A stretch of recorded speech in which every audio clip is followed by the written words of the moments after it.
बिस्मिल्लाहिर्रहमानिर्रहीम। अस्सलाम वालेकुम स्टूडेंट।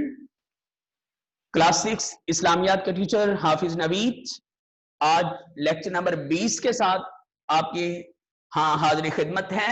और मेरे बच्चों, हमारे सबक का उन्वान नमाज जनाजा और उसकी अहमियत। और मेरे बच्चों, पिछले लेक्चर में हम इसके 6 से 5 तक शॉर्ट क्वेश्चन पढ़ चुके हैं। आज मेरे बच्चों हम 2 इसके लॉन्ग क्वेश्चन पढ़ेंगे, क्वेश्चन नंबर 1 और 2। आज हम सबसे पहले नमाज जनाजा से क्या मुराद है ये पढ़ने जा रहे हैं। और पेज नंबर मेरे बच्चों इसका 23 है। पेज नंबर नोट्स का 23 निकाल लें।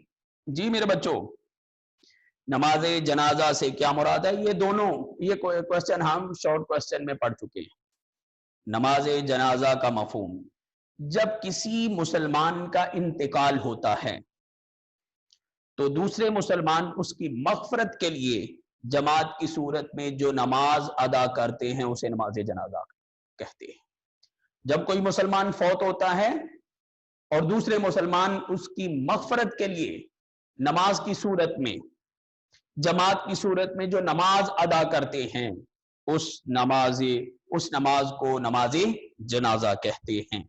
नमाज जनाजा मैयत के लिए मगफरत की इज्तिमाई दुआ का नाम है। फौत हो जाने वाले शख्स को इस्लामी तरीके से गुस्ल देकर कफन पहनाया जाता है। उसके बाद मैयत की नमाज जनाजा पढ़कर उसे एहतराम से दफन किया जाता है। और मेरे बच्चों, नमाज जनाजा अगरचे सब मुसलमानों पर फर्ज है, अगर इलाके के कुछ लोग उसे अदा कर लें तो ये बाकी लोगों को माफ हो जाती है। इस्लाम में ऐसे फर्ज को फर्ज किफाया कहते हैं। इसके बाद मेरे बच्चों दूसरा सवाल है, नमाज जनाजा की अदायगी का क्या तरीका है कि हमने अपने फौत शुदा मुसलमान की नमाज जनाजा कैसे अदा करनी है। जी मेरे बच्चों, नंबर 1, नमाज जनाजा जमात की सूरत में अदा की जाती है। अकेले कोई बंदा किसी की नमाज जनाजा नहीं पढ़ सकता और इसके लिए जमात का होना जरूरी है।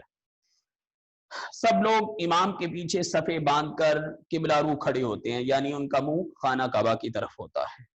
मैयत इमाम के बिल्कुल सामने रख दी जाती है, मैयत इमाम के सामने होती है। नंबर 4, नमाज जनाजा की तकबीरें कही जाती हैं।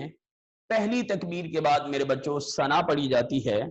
दूसरी तकबीर के बाद नबी आखिर ज़मान जनाब मोहम्मद रसूलुल्लाह सल्लल्लाहु अलैहि वसल्लम पर दुरूद पाक पढ़ा जाता है। तीसरी तकबीर में मेरे बच्चों मैयत के लिए मगफरत की दुआ की जाती है। और चौथी तकबीर के बाद हम सलाम फेर देते हैं। नंबर 5, आखिर में इमाम खड़े खड़े सलाम फेर कर नमाज जनाजा खत्म कर देता है। फिर हम जिस मैयत की हमने नमाज जनाजा पढ़ी होती है मेरे बच्चों, उसको हम उठाकर कब्र में रखते हैं और कब्र को बंद करने के बाद उसके ऊपर मिट्टी डाल देते हैं। फिर अल्लाह के हुजूर दुआ करते हैं, ए अल्लाह, ये जो हमारा मुसलमान भाई बहन बेटा बेटी इस दुनिया फानी से जा चुका है, ए अल्लाह इसकी बख्शिश फरमा। हम उसके लिए दुआई मगफरत कर रहे होते हैं। और हमेशा हमें ये चाहिए कि जो हमारे फौत शुदगान हैं उनके लिए कुरान पढ़ें और उनको साले सवाब करें, खाना बनाकर गरीबों में तकसीम करें, रास्ता बना दें और अपने फौत शुदगान के लिए उसका सवाब उनकी मैयत को दे दिया जाए। तो मेरे बच्चों ये बहुत ही अच्छा काम है। तो मेरे बच्चों आज के बाद हमने अपने फौत शुदगान, चाहे वो माँ है, बाप है, बेटा है, बेटी है, बहन है, भाई है, हमने उनके लिए दुआ करनी है। और हमेशा दुआ करते रहना चाहिए कि अल्लाह हमारे जो बुजुर्ग इस दुनिया फानी से जा चुके हैं, ए अल्लाह तो उन सब की बख्शिश फरमा।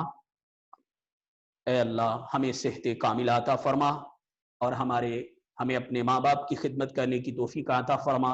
इस तरह की दुआएं हमें अपने रब्बे जुल जलाल से हमेशा मांगते रहना चाहिए।